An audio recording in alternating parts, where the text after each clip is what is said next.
Pemirsa, Juru Operasi Pekat Musi 2023, tim gabungan dari Polda Sumsel bersama Satpol PP Sumsel ngaman ke sepucuk airsoft gun jenis Makarov beserta 20 butir amunisinya dari tangan bujang tanggung yang nongkrong di kawasan Kambang Iwa.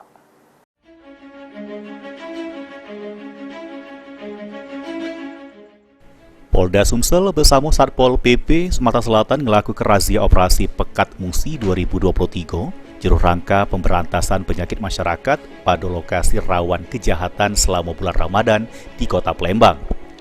Sebanyak 116 personil tim gabungan bergerak menyusuri Kota Palembang, mulai dari penertiban warung remang-remang di kawasan Soekarno-Hatta yang ngaman ke 3 botol miras anggur merah serta sederijen tua.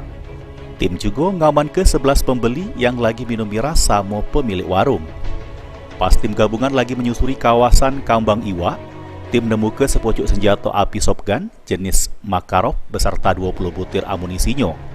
Tim nemukannya dari tangan bujang tanggung berinisial FA yang disimpannya di jero mobil Honda Civic miliknya.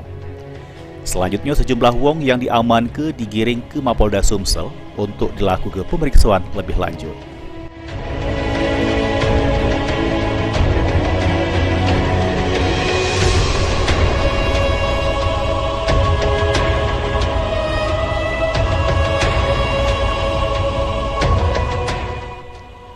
Mulyadi, PAL TV.